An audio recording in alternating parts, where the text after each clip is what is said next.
Hey guys, this is Kenny at learnhowtoprosper.com. Hey, I'm up here in beautiful West Yellowstone, and it's absolutely gorgeous. You can see some of the trees out here, and a little bit later today, going to be floating down Big Springs. But I wanted to share something that I've been thinking about for the last couple of days, and that is how do you control your emotions? Now, something that a lot of people don't realize is that emotions are really what color most of our perceptions. And emotions are a very fleeting thing. In fact, it's said that if you can hold off for 90 seconds, you can completely change your state at any given time. And so it's interesting how many times you can begin your day and maybe you had a bad dream, maybe you woke up with a kink in your neck, maybe you had an argument with your roommate or your partner or spouse the night before, and now all of a sudden you wake up in a rotten mood, and you just carry that throughout the entire day. I don't know if you've ever noticed how when that happens,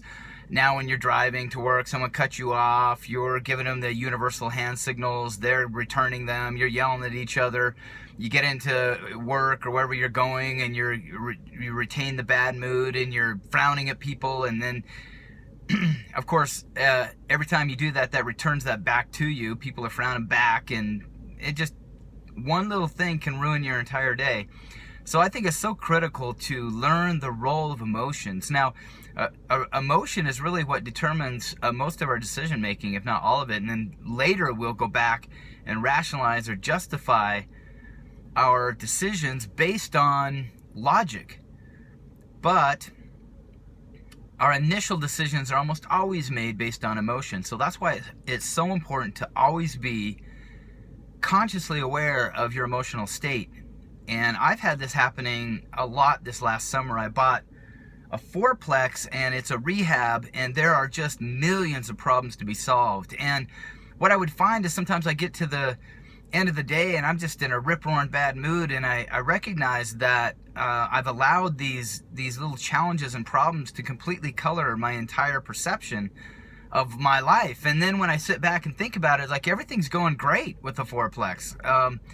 These are just normal problems. Yeah, you're going to buy new water heaters and they don't work. You're going to hire someone to do concrete and they mess up part of the job. You're going to be closing in on a tenant that you want to have occupy the facility, and the credit check doesn't pass. I mean, there's a million things. These things always happen, and therefore, one thing that I've really been doing in a very conscious way is taking the time about every hour or so to really just check in and see, where am I emotionally. And most of the time, just making myself aware of what's happening is enough to completely change my emotional state.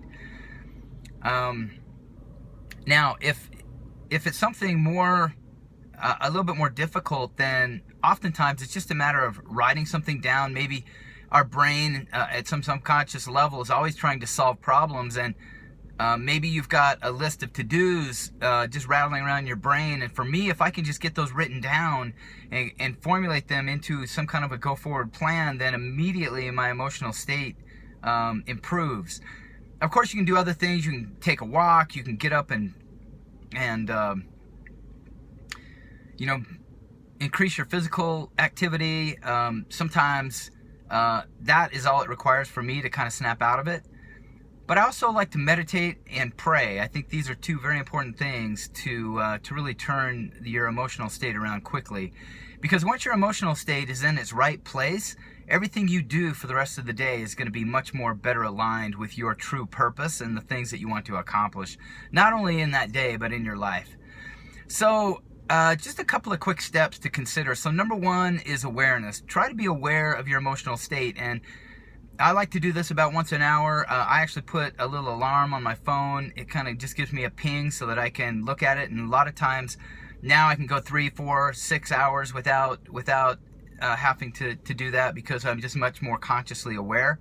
The second step is, once I am aware, then I evaluate things. I just do a self-assessment. What's my demeanor like? Am I being cheerful? Am I being positive? Or am I being negative? And if I'm being negative, then I turn that around by identifying what steps need to be taken. Maybe I'm concerned about a problem. Maybe someone just ticked me off. And you know, that happens. People are people. And oftentimes, it just is great benefit to just sit there for a minute and realize it doesn't really matter, right? What other people say or do. Because that's all outside yourself. You can control yourself. You can control your own emotions. And that's what I do. I say, you know what? Shine that. I don't care. From here going forward, I'm going to release that, and I'm going to forgive them, and I'm going to let it go. And or if it's a task or something needs to be done, I just line that up and define the next time I can work on that task. And then the final step is to just reset my emotional state. So I take I write down the tasks, I accomplish, maybe I take a walk, and then at that point, I just reframe it. And oftentimes, that's where an affirmation or just positive statements are going to be so powerful. For me, it's there are a couple that I always like to go back to. It's this too shall pass. I can do anything that strengthens me through Jesus Christ. I am a Christian and I rely on my faith, and maybe you have something else that you rely on.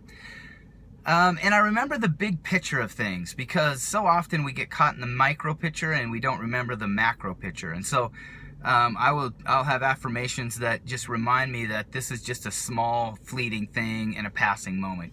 So hopefully these 3 steps will help you out. I hope that you're looking at your own goals and you're evaluating your emotional state.